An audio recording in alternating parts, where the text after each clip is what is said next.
What's the state of your company's culture? Has the pandemic demonstrated its resilience and strengths? Or has it raised awareness for a need to improve? In this episode, I speak to Hilton Barbour, a marketing and culture consultant working at the intersection of strategy and culture, about what each of us can do as leaders and as individuals to build a company culture where people can thrive. So I think we're in a time of great introspection. And as we talked about before, that introspection is perhaps the most enormous opportunity for organizations and leaders around the world. What are you going to do with this introspection? And how are you going to change based on that introspection? Is perhaps the largest question sitting on the table at every organization right now. Hilton has worked with major brands across the world to help them become more adept at handling change and more effective at creating extraordinary customer experiences. He holds a strong belief in the power of organizational culture to transform organizations and sees culture as the true competitive differentiator for organizations in the 21st century. So, ready to dive into how organizations, leaders, and individuals can build a strong company culture that leads to a better future? Let's discuss. I'm Rebecca Scott, and this is Humans Now and Then.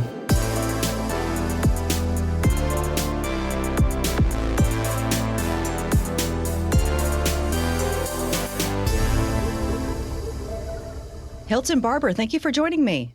Always a pleasure chatting with you, Rebecca. Glad we had an opportunity to connect today. Me too. Yeah, me too. It sounds like we're both sufficiently caffeinated on our early morning, so this should be a great conversation. On a topic that we're both really interested in relation to company culture. Mm-hmm. So you've had a lot of experience, not even just diving into company culture, understanding how cultural transformations can happen in organizations, but you've also had a series of interviews with a lot of top companies that are well known for their culture, including Starbucks and Southwest Airlines. Mm-hmm. We had this conversation before about how the pandemic has been somewhat of a litmus test to the strength and health of a company's culture. And so how do you feel that, the COVID pandemic and the expansion of remote work has tested the strength and quality of company cultures? Truth of the matter is, I've always had a deep-seated belief that your culture really is the only true sustainable competitive advantage any organization has. And secondly, it really is the truest accelerant or impediment of your strategy. And that all sounds very academic and delightfully highbrow. The reality is, as organizations have faced the largest challenge probably in 50 or maybe 100 years to their survival, the ability of their culture to respond appropriately has really been the most important thing that the companies that have succeeded, or shall we say for the moment, have continued to thrive, I would suggest are those that have had a cogent and well-documented or well-understood culture. Those that have struggled, those that have perhaps been less agile, I would suggest that if you were to do an audit or some kind of forensics within their organization, you would probably find that culture was a significant contributor to that. The inability to make decisions, the internal organizational silos. I would suggest much of that, or entirely all of that, comes down to their culture. So when you ask about how organizations have responded to the pandemic, and the reality, like you and I are both doing this morning, seated in a room in our houses that have become our offices, I would say those organizations who had a well-understood culture probably leaps and bounds were ahead of those organizations whose cultures weren't used to autonomy, distributed workforces, or even decision-making and collaboration over geographic distance.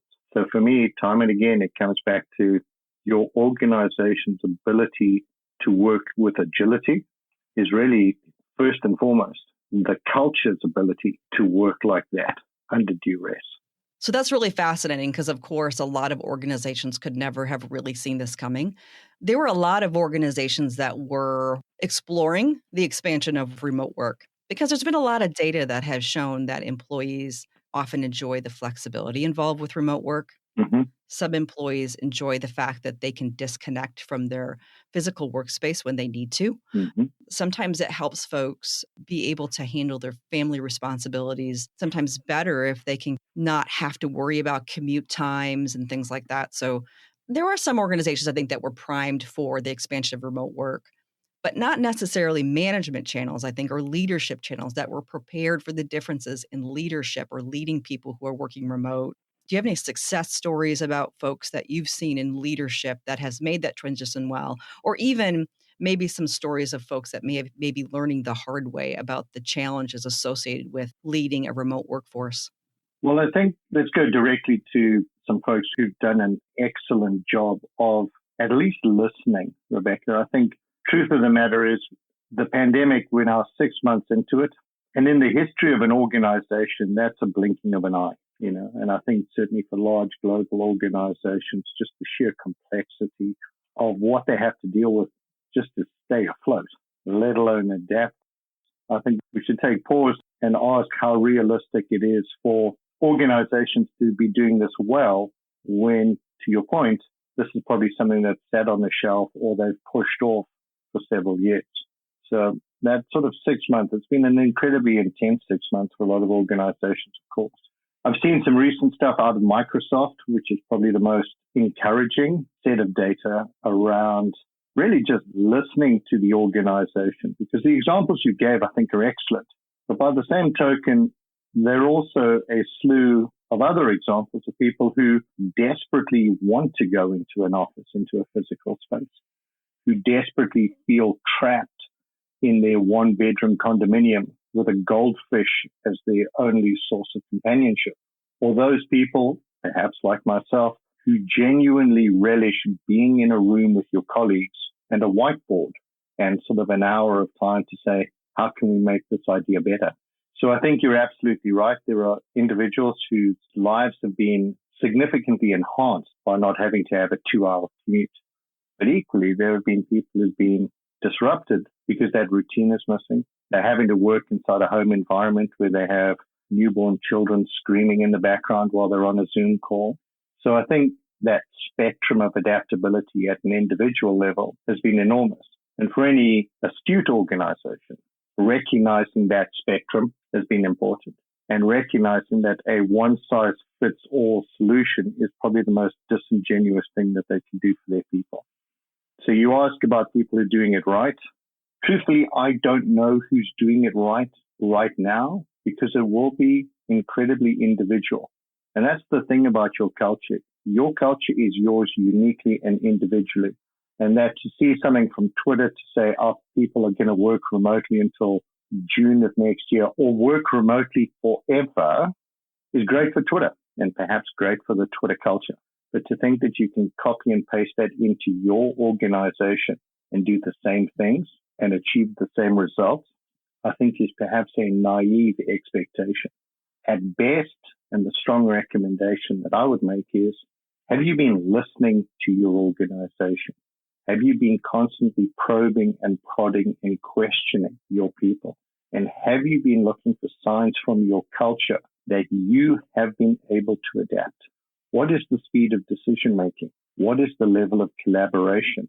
Where are the parts of those informal networks inside your company thriving? And where, by the same token, are those things falling apart? That, I would suggest, is the very first thing that organizations need to be doing, and not looking to an organization like Microsoft or Twitter or Facebook and saying, I'll do what they're doing and hope that it works for you. I would suggest the likelihood of that is infinitesimally small.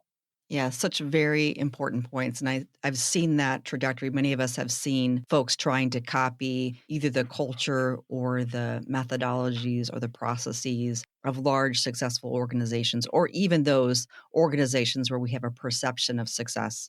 There's been interesting questions around company cultures in relation to Google, for instance. So Google is seeing both pros and cons in relation to their culture, or Amazon, great example. Amazon's culture, of course, both having pros and cons as well. Perception being detrimental to folks, especially on their warehouse workers, Mm-hmm. but also very pro-customer culture that they try to emulate in everything that they do. Absolutely. I think your points are really, really important to think about. So if an organization's thinking about, what makes their individual company culture, are they different than those large organizations that have found success? hmm What would you recommend for these folks to explore as they find their own company culture identity and even potentially think about how they can improve it? Well, I think the two examples you just gave, Google and Amazon, are great. They're a classic polarizing set of examples because you're right. For those of us who live outside of those organizations, at best, we can only observe what we believe is the culture.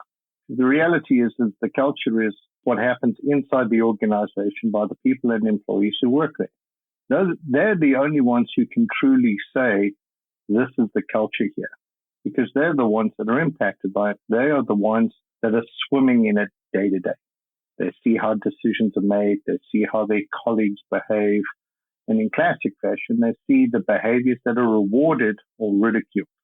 And ultimately, for all the many pithy quotes around what culture is and isn't, I'm always struck by one that a colleague reminded me of recently. And they said, the mark of your culture is what happens at the edges of your organization on the very worst day in your.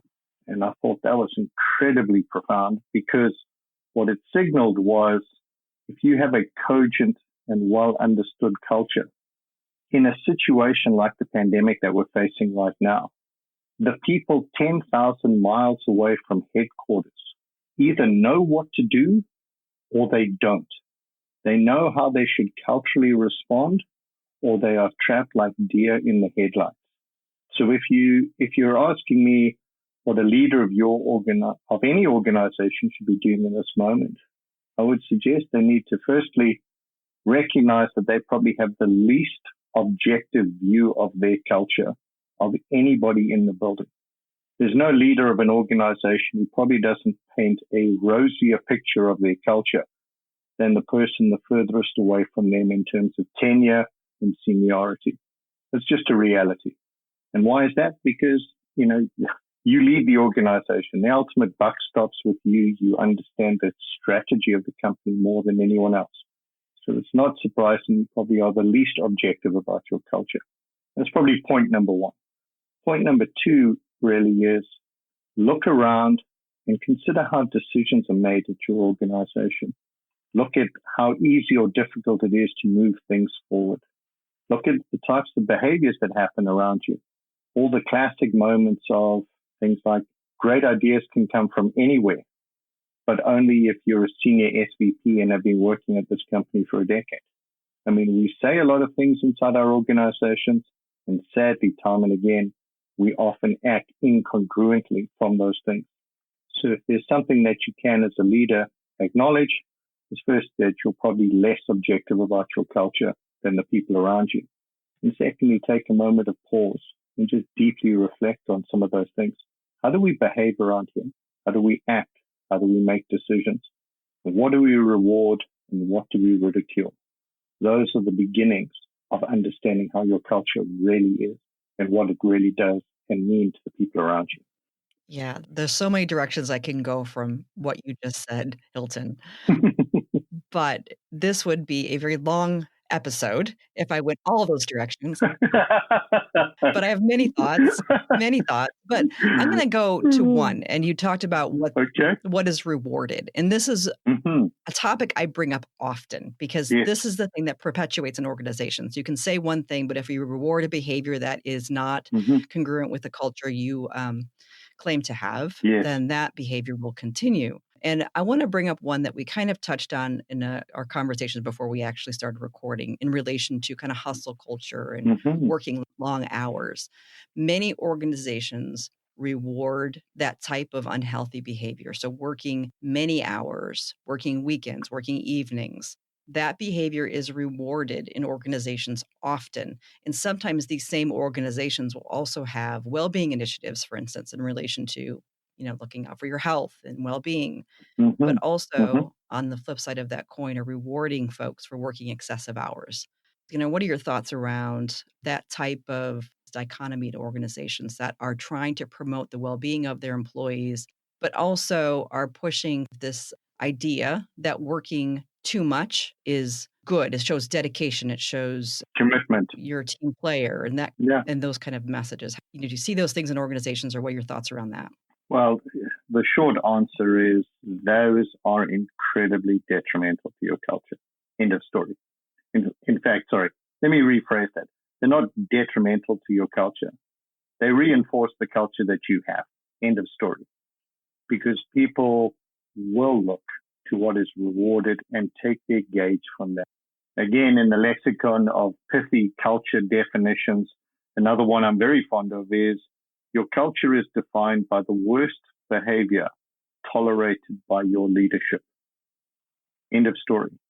And I think that can encapsulate that dichotomy of having a well-being and wellness program whilst extolling the virtues of people who are on the verge of burning out or deeply fatigued because of the pressure that's been put on them.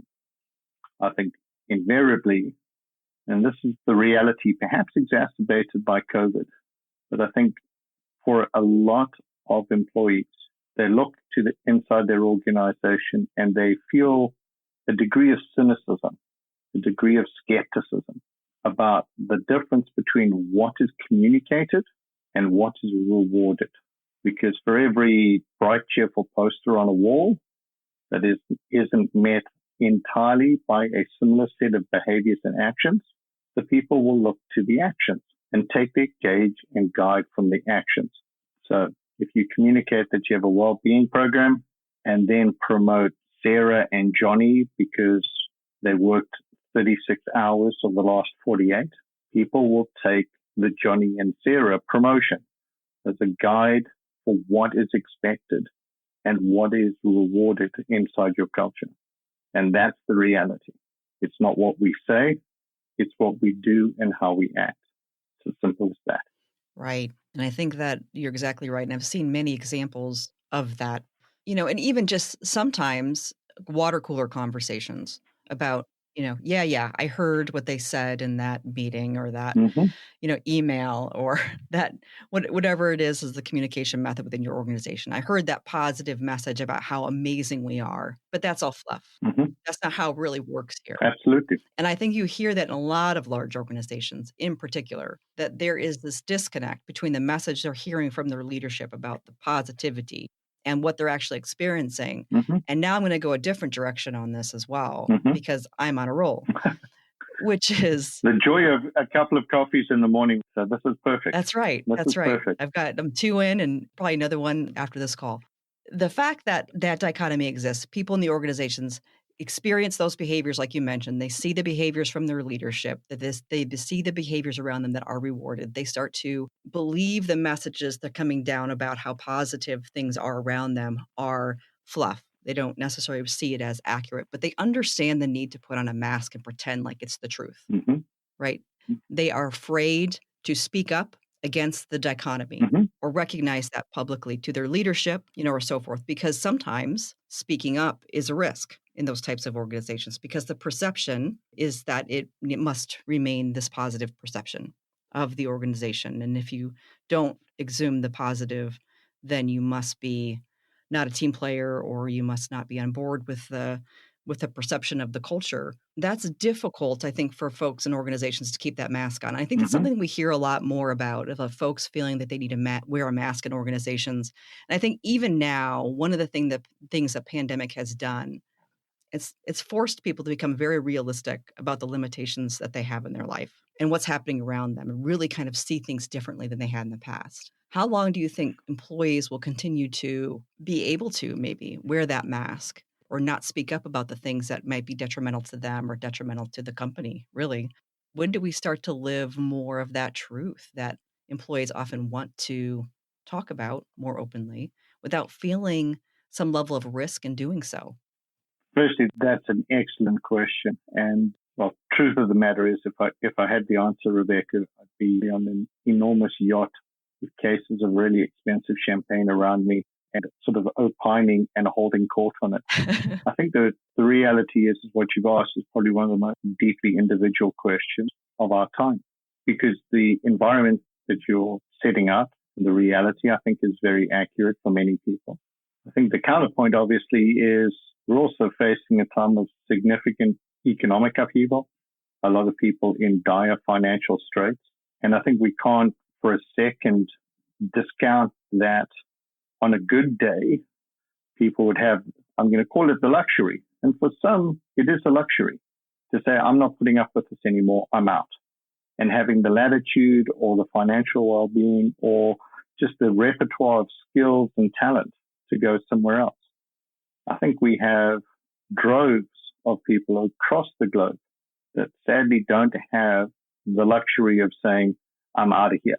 I'm sick and tired of being treated like a drone or abused mentally, emotionally, physically even in some workplaces. I'm gone. I'm done.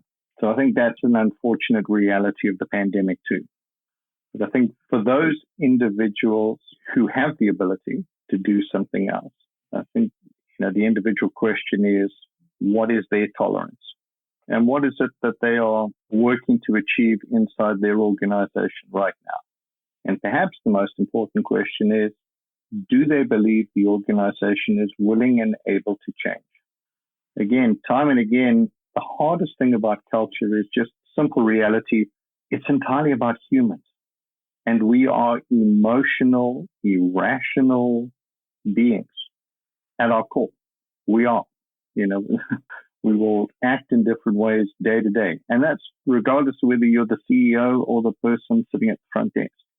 And that reality of culture and how we respond individually is, I think, perhaps where the answer to your question lies.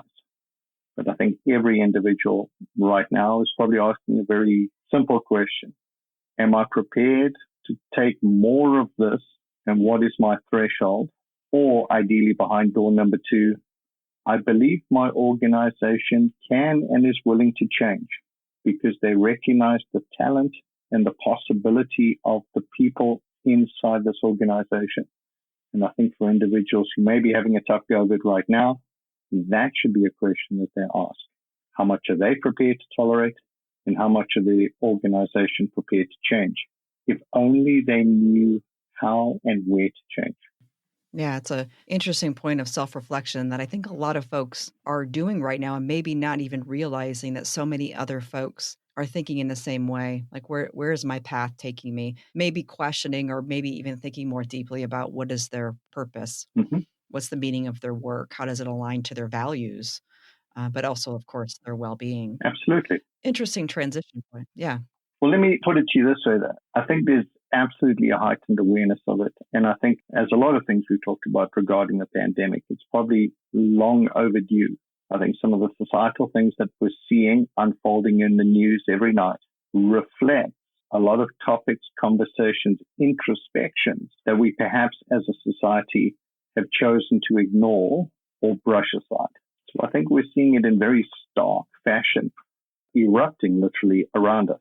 Within recent memory, we've had Me Too, we've had Black Lives Matter, we've had profound societal upheaval because what's happened is the pandemic has forced us to confront the realities of our businesses, of our societies that were hidden behind a very, very thin veneer.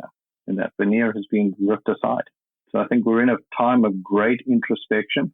And as we talked about before, that introspection is perhaps the most enormous opportunity for organizations and leaders around the world. What are you going to do with this introspection? And how are you going to change based on that introspection? Is perhaps the largest question sitting on the table at every organization right now. Yeah, and such a fascinating question that is. A couple things came to mind as you talk through that.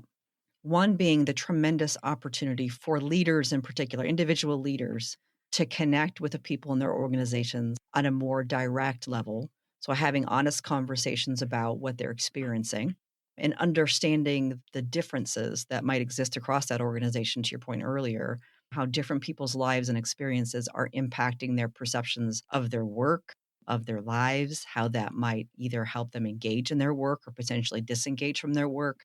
I think that will be one wake-up call that a lot of leaders need in this moment, in that connection with their employees is critical in this moment. A lot of times leaders have a lot of pressures, of course, in organizations to keep things moving along, and sometimes might deprioritize those connections with their employees, or one-on-one meetings, for instance, in lieu of maybe leadership meetings, or they got called into an important decision or something along those lines. I think those one-on-ones right now should be the priority of any leader in any organization. Well, I think, Rebecca, if you go back to, inherently your culture, if you look at your culture, it really is a bellwether for something quite simple, which is the level of commitment of your people, individually and collectively. What is the level of commitment they have to the success of your organization? Are they all in, or are they voyeuristic and sitting on a chair and leaning back and waiting to see what happens next? For cultures that have that commitment synthesized, those are the ones I believe that have created those environments where that introspection, that vulnerability of leaders to ask, what more could we be doing? What are we not doing enough of? What are we getting wrong? And being prepared to have the culture feed back to them in honest and unambiguous ways. That is a mark of the kind of objective leadership, vulnerable leadership we were talking about earlier. And I think that requires a mind shift for some leaders who need to look in the mirror and say, what more could I be doing? What do I need to do less of as well? Because ultimately, your people will show up in remarkable ways and bring their full talent, their full energy, their full commitment, if they believe that it will be reciprocated by the culture and the organization. I don't believe that over time, you may get short bursts of energy and excitement from your people, but the sustained commitment of your people is the truest mark of the culture you've created. So again, if you ask me, what could leaders be doing? I think, again, they could look around the organization and say, do I genuinely believe I have the full and unambiguous commitment of my people? And if I don't, what is holding them back from giving us that commitment?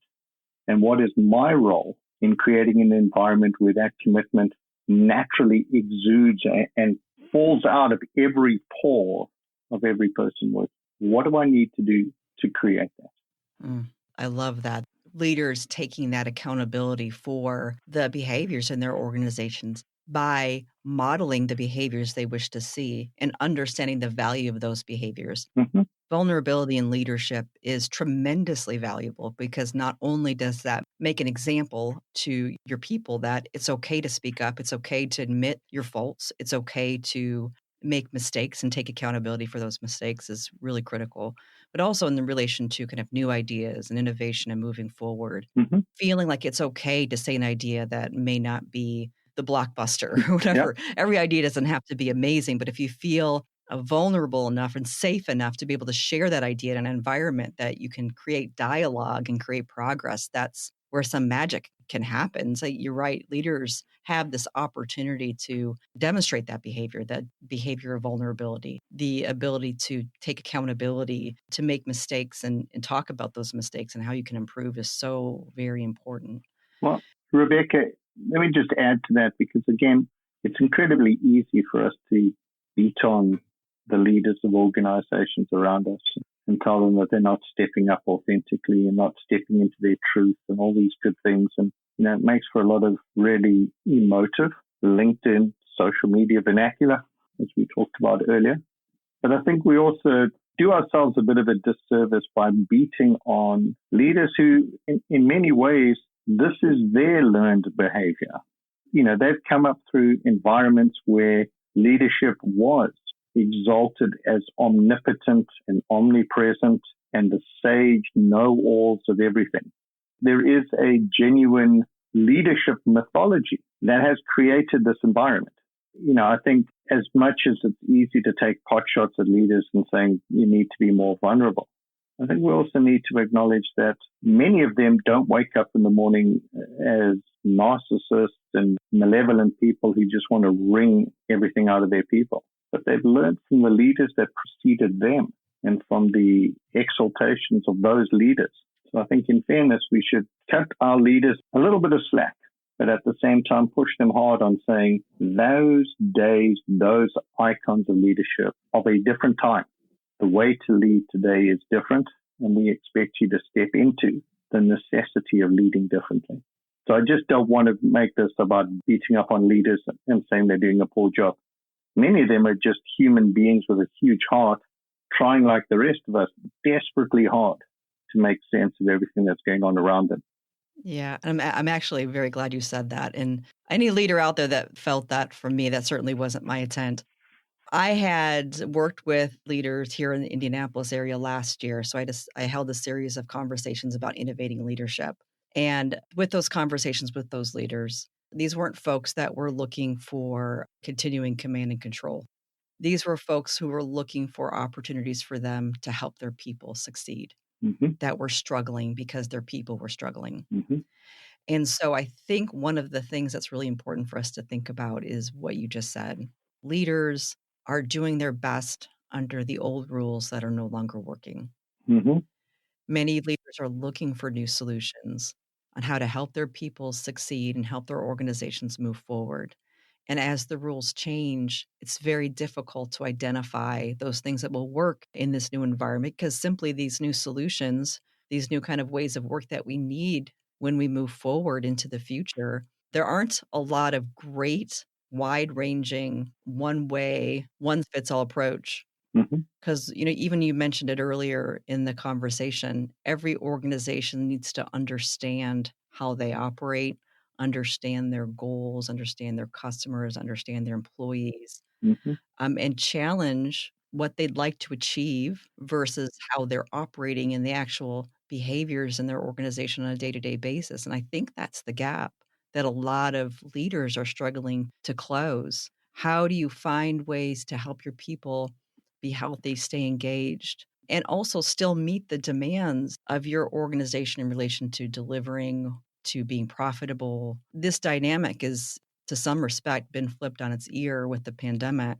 Some organizations have found great opportunities and be able to shift gears and really find new and interesting ways to thrive. Others have really struggled for various reasons. Sometimes the markets have changed so drastically that the need that they filled in the past is simply not the same need today. Without a doubt. And again, this is the scenario that you set out is obviously 100% accurate. There are categories that have taken a significant hammering through no fault of their own because of this pandemic. It's just a reality of how significant the government and subsequently consumer behavior has changed in light of the anxiety, the fear, the concerns that the pandemic has raised. Those are all 100% legitimate. I think, again, going back to something we said at the start of this conversation, the very simplistic view that I have on organizational culture is it is the accelerant of your business strategy. Period. End of sentence. If your business strategy requires your people to be more adaptive, or requires your people to be more innovative, or requires your people to make decisions faster, or requires your people to collaborate in ways that they haven't done before, perhaps collaborate across groups and units, partners and vendors in a way that they haven't had to before. If that's what your strategy is reliant on happening, the question you have to ask your culture is it able to act and behave in that fashion? And a dear friend, Stan Slapp, who is perhaps one of the most delightful people working in the culture arena, has a very unambiguous view of all of this, which is your culture is able to give you all of these things that you ask of it. Your culture just needs to know that it will be rewarded and that it will be treated well for doing that. Your people have the capacity to probably do everything that your strategy requires if you create the environment in which that's possible. That's your responsibility as a leader, to create the environment in which the talent of your people can flourish and not be an environment in which they feel speaking up is going to get me ridiculed or marginalized. Failing at something is going to get me fired. Asking questions about why do we do these things the way we've always done them is going to incur the wrath of my leaders. If that's the environment you have, then you can't expect your people to say, I am willing to come in on a Monday morning with the very best, newest, freshest ideas of my life. Because there is no benefit, there is no upside, and there is no recognition for that commitment. Yeah, now those were powerful points. What you kind of walked through is you've wrapped around the essence of high functioning teams, folks that work well together, that exude psychological safety, that understand the drive, the common goals they're trying to achieve as a group, as a team, as an organization, and the leaders that are able to create that environment that allows people to feel that every meeting is safe. Those are the groups, the teams that do phenomenal things. And I think it's an interesting thing, and maybe I'm going to articulate this in leadership a little bit differently. It's an opportunity for leaders to be courageous in how they lead. And you talked about vulnerability before. Some of it does require that level of vulnerability, but also the ability to be courageous enough to try something different than the status quo in order to change or alter their team's environment in a way that allows for that level of psychological safety, that type of interaction where people feel safe, even to make mistakes, take accountability for their mistakes, because that's one of the great byproducts of having a psychologically safe environment is people are more willing to take accountability for their mistakes and learn from them because they feel safer to do so.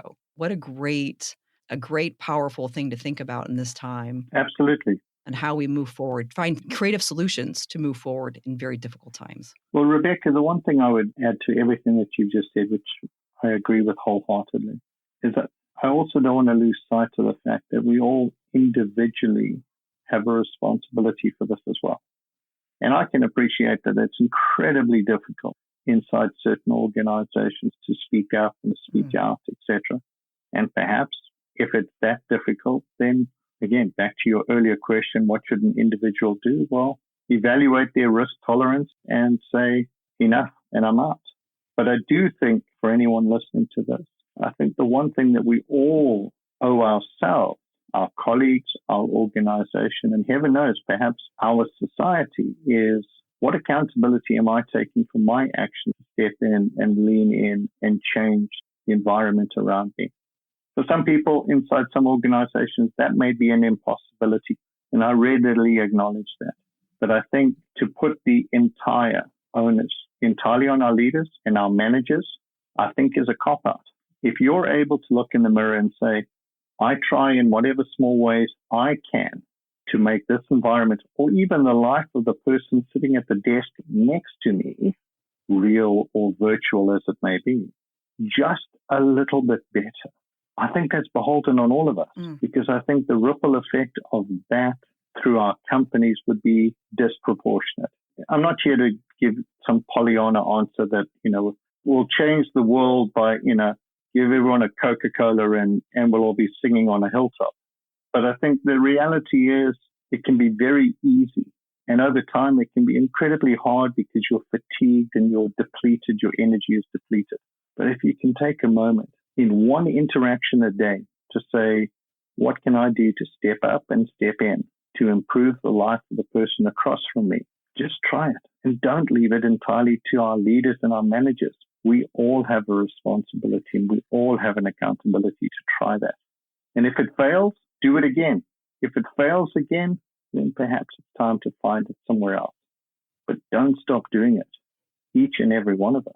Yeah, such an important point. And as my listeners know, I always talk about folks finding that opportunity for them to get involved in shaping a better future. And this is kind of what we're talking about.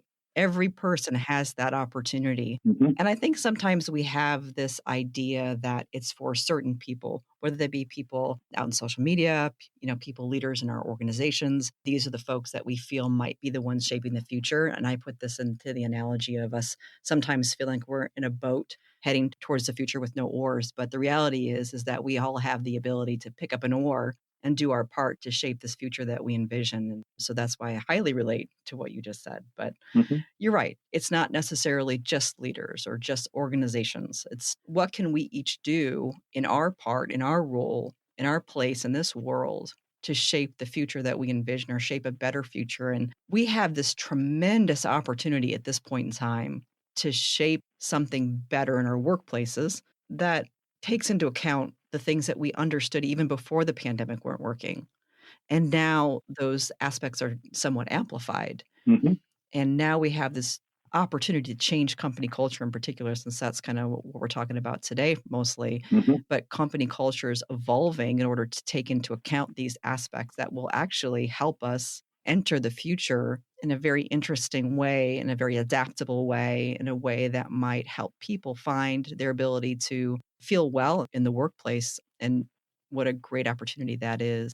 And I'm wondering too, one of the points that I think I've seen different opinions about, or even just research about, is the malleability of company culture. You'll have some folks, even one of my guests, Rebecca Costa, a futurist that I had on the show a few weeks back.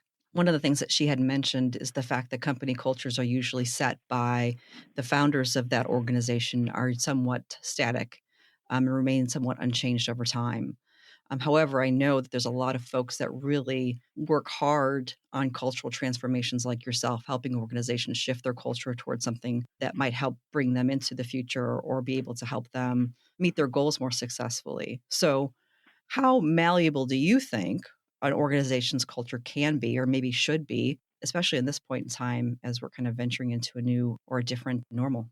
Well, a couple of things. I think there are elements of your culture that, yes, I would probably use the term cultural calcification, that harden over time and become, or at least perceived as intractable. I think that's an absolutely legitimate and fair point. The notion around founders set a culture for an organization, I think in many ways, absolutely. And certainly when the founders are living, breathing manifestations of the reason the company was started, they become quite easy to point at and go, it's Jimmy's company, and Jimmy started this company to make this change in the world. So I think those are two very legitimate reasons. But I do come back to a couple of other points regarding the malleability of it. One, I think, again, it comes back to what is it that your strategy requires of your culture to be successful? Period. End of sentence. What are the behaviors that we need exhibited inside our organization for this strategy to succeed? And if you look at those and say, those are no longer serving us, those in fact have become an impediment to our success, then I think it's behooving on everyone to make those changes. I'm not suggesting that they will be easy, and I'm not suggesting they will happen overnight. But I think, the notion of thinking that your culture is a one and done exercise is a significant naivety. And in fact, I would suggest it's almost criminally negligent to think that your culture is a one and done. That a bunch of people can go to an offsite for 3 days, come back and, put some stuff on a wall and say, okay, done, next, let's move on. That's not. Your culture exists every single day in every single decision that's made across the organization. So it's a living, breathing entity. That's the thing. You've got to look at it as a living and breathing entity that every day looks around and says, what is this environment? And how do I protect myself in this environment as an individual? Can I act with full commitment, or do I need to hide my creativity and new ideas? Can I speak truth to power, or do I need to subdue my voice? That happens in every minute, in every organization, every day. That's your culture. So how malleable it is, I think, is dependent on looking around and saying, are the ways that we're acting and behaving serving what we need to get done? Wow. That goes back to that point about self-reflection and really thinking very deeply about how our behaviors and our decisions are driving our direction. Mm-hmm. Absolutely. And what an important exercise for any of us to do at any level of any organization, or even folks outside of any organization, to self-reflect and think about the direction that we're going and how our behaviors either help meet that end or not. So what a valuable exercise to do. Yeah. So I'm wondering, this is intrigued about a question that came up in our last conversation. Yes. I hope it's an easy one, Rebecca. I've been throwing some curveballs at you today. If you've got an easy question, I certainly can't wait for it. Should I throw you a softball then? No. Hard and straight over the plate. How about we do that? It's Monday morning. We both had a couple of coffees. Hard and straight over the plate. All right. Tell you what, this is one at least we had a primer about. We had this conversation the other day a little bit. So at least we've already kind of done this. So it shouldn't be too difficult, I hope. And this was actually, you did this to yourself because I think this is something you brought up. Damn it. And it was around when leaders are in the future, sometime in the future from now, maybe 10, 15, 20 years in the future. Mm-hmm. And they are either asked the question or reflect on this point in time during the pandemic about how they reacted, maybe the behaviors that they exhibited during this time to either help them adjust to difficult times or maybe wish they may have handled that differently. So what are some of the things you think leaders might reflect on maybe 15, 20 years from now about this time during the pandemic? Mm-hmm. What do you think that will teach us about this point in time and this potentially even being, like we talked about, the shift towards a different type of norm in company cultures in the future? That's a great question. And as much as I may have raised it in our last conversation, I haven't miraculously come to a succinct answer on it last spoke. I think the reality is, and it won't just be for Lee, but it will be for all of us, which will be to look in the mirror and say, what did I do to extend a helping hand in however that manifests to the people around me so we could all collectively do better and use our distinct and individual talents? As a leader, did I create an environment where the people I brought together deliberately to make my company a success? Did I create a place where their talents, the talents that had attracted me to begin with, could flourish? Or did I bring them together and lock them in a closet and only use a percentage of their talent, skills, and aptitude? I would suggest that would be one level of introspection. And I think the other thing for all of us is being genuinely objective around that, and maybe seeking counsel from other people nearby and saying, am I doing everything I can to unlock the talent of my organization? And if I'm not, ask yourself the question, why not? Nobody wakes up in the morning deliberately trying to sabotage their organization. But over time, it can be quite easy for them to wake up and saying, my organization doesn't value me, doesn't value my contribution, doesn't tell me how my contribution matters to the success of this place or of the success of my team. It doesn't need to be the organization in its entirety. All of us need some degree of validation that our hard work, that the sweat of our brow, intellectually or physically, matters. And I think leaders have a profound responsibility to say, I let that happen. I let my people thrive. That's how I hope people will look back at this time and say, I did everything in my power to make that happen. And I was courageous and vulnerable enough to recognize when I strayed and I didn't get it right. But I had the courage and the vulnerability to say, what could I do better? And I actually did it. Yeah, that's powerful. When we lift other people and help them find or open up the best of themselves, there's not much more rewarding than that. Nothing. And Rebecca, I would add to it, most, not all of course, but most individuals relish and even demand that environment. And for the high functioning, high performing ones, your genuine talent, the people that genuinely will be the accelerant of your success, they demand it. It's not a debatable thing for them. They demand an environment. They demand a culture where they can thrive. And I would suggest that as hard as the pandemic may be economically, financially, emotionally for everyone, anybody listening to this should recognize that great talent doesn't have to put up with a mediocre culture. Great talent has alternatives and options. And if you want to attract and retain the very best talent, then heaven knows you better create an environment where they can live and succeed to the very best of their abilities. If not, they'll find a place where they can. And it may be across the road at your competition. Absolutely.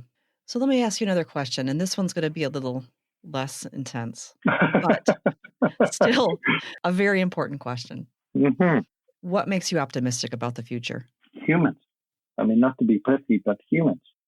I have a 12 and a 14-year-old daughter, and I think like every parent in the world, you look at your kids and you go, wow, look at that hope. And for them, even in the midst of this pandemic, both of my daughters are remarkably optimistic about the future. So I do. I look around and as tragic as it is to see cities on fire and people marching in the streets, demonstrating and chanting, I'm always astounded and I'm always in such awe of just our collective power as humans to look things in the face and try to find a solution. And we are at our best when we're together, when we work together to find solutions. I mean, I do. I look at all of the people taking to the streets and I look at them and I go, they are charged with a spirit that says status quo is not deserving of our affection, is not deserving of our abilities. That's what gives me hope. Now, I don't want anyone listening to this to say I'm condoning violence and bloodshed and any of that stuff. I'm not at all. But I am saying there are many elements of society today that desperately need to be changed. And as human beings, inside each of us is the ability to make those changes, no matter how small, individually. But I would suggest ultimately it's collectively, inside your family, inside your community, inside your organization, that collective change is possible.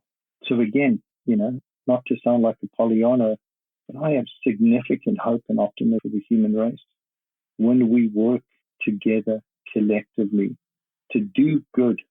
We know what good and right is. We all do. And if we work towards that, I don't think anything is insurmountable. That's what makes me optimistic and hopeful for the future. I think I don't see that as Pollyannish because we're talking about doing the hard work, being brave, being vulnerable, putting yourself out there to try to do things to change the future. That's not easy. That's not sitting back. That's moving forward and taking action. So let's say that's a good call to action to end with. Everybody has an ability to shape that better future that we envision for our society, for our organizations, and for ourselves. So Hilton Barbour, this has been a phenomenal conversation. Thank you so much for joining me. Rebecca, it's been an absolute delight. Thank you. And soft balls or hard balls, it's been a pleasure. And I deeply appreciate the work that you do. I appreciate the conversations you bring to the fore, the people that you illuminate through this series. I mean, there's some phenomenal guests that you've had on, and I think some incredible voices that deserve to be heard more broadly. So thank you for doing what you do, because you're absolutely a catalyst for that kind of change that I talked about earlier. So my thanks to you. Oh, goodness, Hilton, you're going to make me cry. But I have to say, this is my absolute joy and my personal calling. So I'm really glad to do it, and I'm so thankful for you to be on. Thank you. You have yourself a fantastic day, my dear.